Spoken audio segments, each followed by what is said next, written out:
Assalamualaikum warahmatullahi wabarakatuh.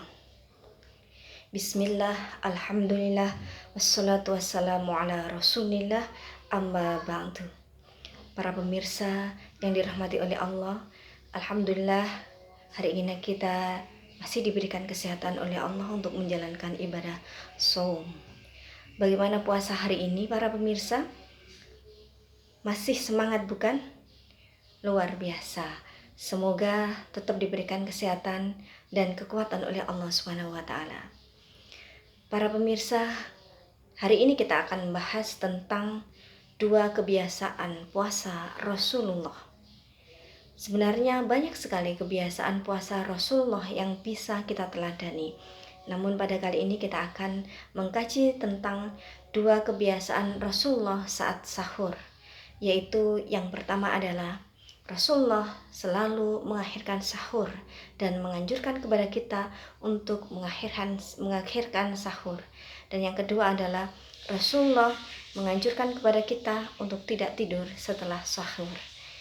Ada apa di balik itu? Marilah kita kaji lebih lanjut supaya nanti kita menyadari betul pentingnya arti dua kebiasaan dan keteladanan dari Rasulullah ini dan kita bisa mengamalkan dalam ibadah shaum kita. Para pemirsa yang dirahmati oleh Allah, di dalam sebuah riwayat dikatakan dari Anas bin Malik radhiyallahu an, dari Zaid bin Sabit radhiyallahu an berkata, tasahurna ma'a Rasulillahi sallallahu alaihi wasallam, summa qama ila sholati. Qala faqultu kam bainal adhani was sahur, qala qadru khamsina ayah. Di riwayat ini diceritakan bahwa pada suatu ketika Anas bin Malik sedang sahur bersama Rasulullah Sallallahu Alaihi Wasallam. Kemudian setelah sahur mereka sholat subuh berjamaah. Lalu ditanyakan berapa jarak antara adzan dan sahur. Anas menjawab, kira-kira kurang lebih ketika dipakai membaca ayat Al-Quran adalah 50 ayat. Nah, dari sini kita bisa melihat bahasanya jarak antara sahur Rasulullah dengan sholat subuh sangatlah dekat. Sangat dekat, ya. Maka kita disunnahkan untuk melaksanakan sahur di akhir waktu, menjelang waktu imsak dan mendekati subuh. Nah, kira-kira ada apakah di balik kebiasaan Rasulullah Sallallahu Alaihi Wasallam? Kita akan mengkaji dari dua sisi, yaitu yang pertama dari dalil nakli dan yang kedua dari dalil akli. Dalam sebuah riwayat dikatakan bahasanya Rasulullah mengakhirkan sahur dengan alasan fitrah. Fitrah artinya apa di sini? Ketika waktu sahur, waktu itu adalah sepertiga malam terakhir para pemirsa. Pada waktu itu adalah waktu yang mustajab untuk berdoa. Segala yang kita doa, yang kita ungkapkan, yang kita sampaikan permohonan ampunan kita kepada Allah, insya Allah akan diterima oleh Allah pada sepertiga malam terakhir. Sehingga kalau kita bangun sahur kemudian melaksanakan sholat pada waktu itu berdoa sambil menunggu sholat subuh, maka itu akan lebih bagus dibandingkan dengan kita sahur lebih malam dan lebih awal.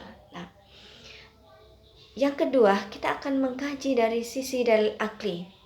Secara logis, ya, ketika kita mengakhirkan sahur itu waktu kita menahan lapar dan dahaga itu lebih sedikit daripada ketika kita mengawalkan sahur. Misalkan ketika kita sahur pada pukul 2 malam, nah, kemudian kita menahan lapar dan dahaga untuk puasa kita sampai jam 5:30 sore, sampai waktu maghrib tiba. Itu ada waktu 15 jam setengah kita menahan lapar. Tapi ketika kita mengakhirkan sahur, misalkan kita sahur mendekati subuh pada jam 4 atau pada jam 3:30 sampai jam 5:30 menjelang buka puasa, maka kita akan berpuasa. Imsaknya kita atau menahannya lapar dan dahaga kita adalah kurang lebih selama 14 jam. Jadi ada perbedaan waktu menahan lapar ketika kita sahur di awal waktu dengan sahur di akhir waktu. Alasan secara akli yang kedua yaitu ketika kita sahur di akhir waktu, ya, maka sebentar lagi akan masuk waktu subuh.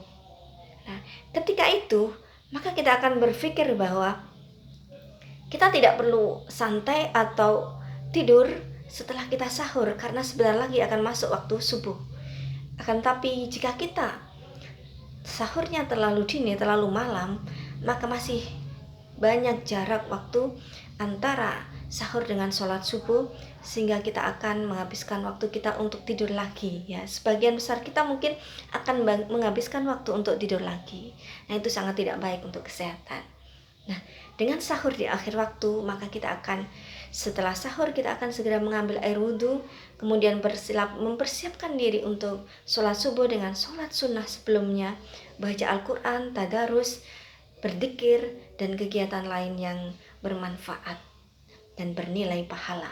Nah, ini lebih baik daripada kita tidur lagi setelah sahur. Nah, kemudian alasan yang logis yang ketiga, yaitu ketika kita sahurnya di awal, ya, waktu istirahat kita menjadi lebih sedikit dari setelah sholat tarawih, iktikaf, kemudian kita tidur sebentar, bangun lagi sahur pada jam 2 atau jam 1 malam, lalu bisa jadi kita tidur lagi atau iktikaf lagi. Nah, itu waktu istirahat kita lebih sedikit sehingga tenaga kita akan terkuras pada siang harinya. Namun jika kita mengakhirkan sahur, maka tidur setelah sholat tarawih atau setelah iktikaf itu akan menjadi lebih lama dan kita akan lebih segar ketika kita melaksanakan ibadah puasa. Bagaimana para muslimin muslimat, para pemirsa sekalian, bukankah sunnah Rasulullah ini adalah untuk kita, untuk memudahkan kita dan memberikan waktu kita lebih banyak untuk bisa istirahat dan bisa puasa lebih ringan. Enak bukan? Nah, berikutnya kita akan bahas pada kebiasaan Rasulullah atau sunnah Rasulullah yang kedua pada saat sahur, yaitu Rasulullah menganjurkan kepada kita untuk tidak tidur setelah sahur. Dan Rasulullah juga memberi contoh hal tersebut. Kira-kira ada rahasia apa di balik itu? Kenapa kita tidak boleh tidur setelah sahur? Para ahli kesehatan mengatakan bahwa tidur setelah makan, ya, sebaiknya diberi jarak kurang lebih 3 jam, paling sedikit 3 jam setelah makan. Kenapa demikian? Karena setelah makan, makanan itu akan ditampung di lambung, kemudian diolah di lambung lalu diantarkan ke usus kurang lebih dalam proses 3 jam. Nah, ketika sudah 3 jam itu maka makanan sudah berada pada usus kecil. Nah, ini lebih baik bagi kita daripada ketika kita tidur setelah makan 1 atau 2 jam. Kenapa demikian? Alasan berikutnya adalah bahwa ketika kita tidur setelah makan atau setelah sahur, maka makanan itu masih berada di dalam lambung.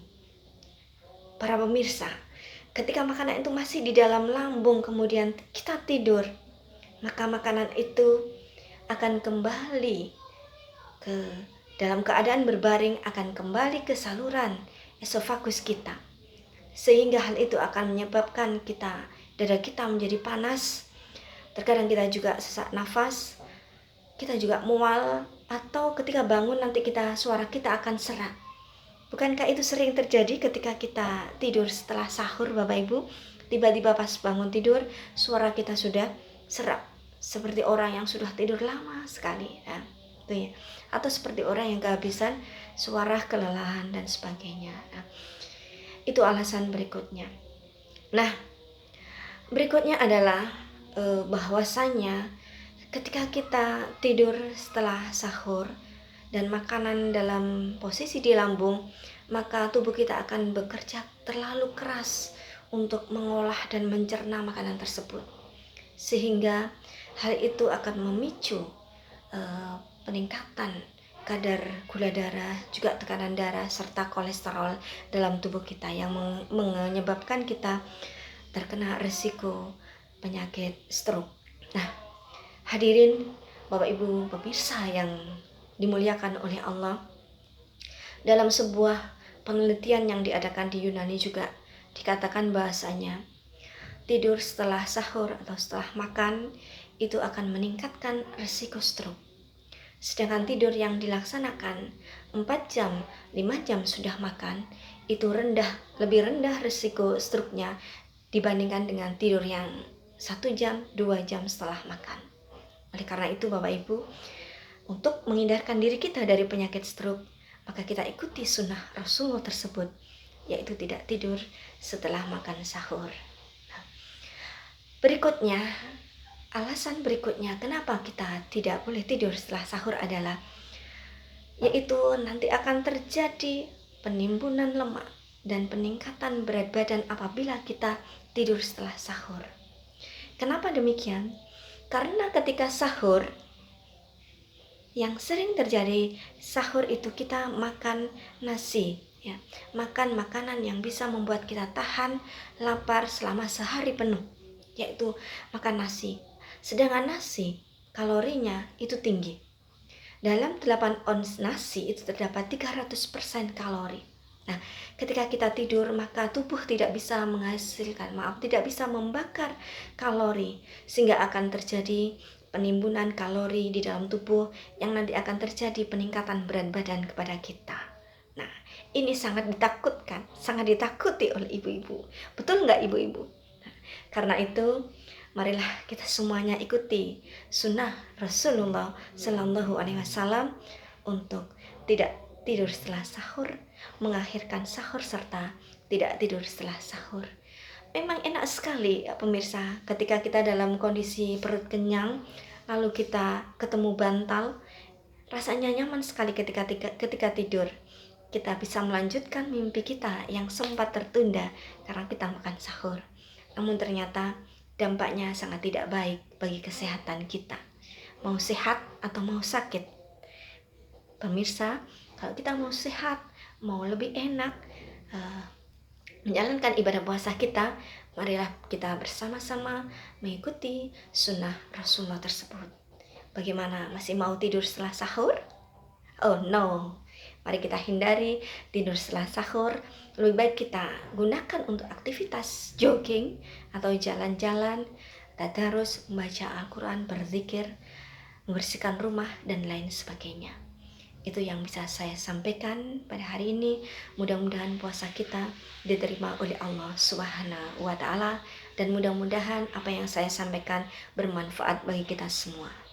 Akhirul kalam, mohon maaf atas segala khilaf. Usikum anafsi bitaqwallah. Wassalamualaikum warahmatullahi wabarakatuh.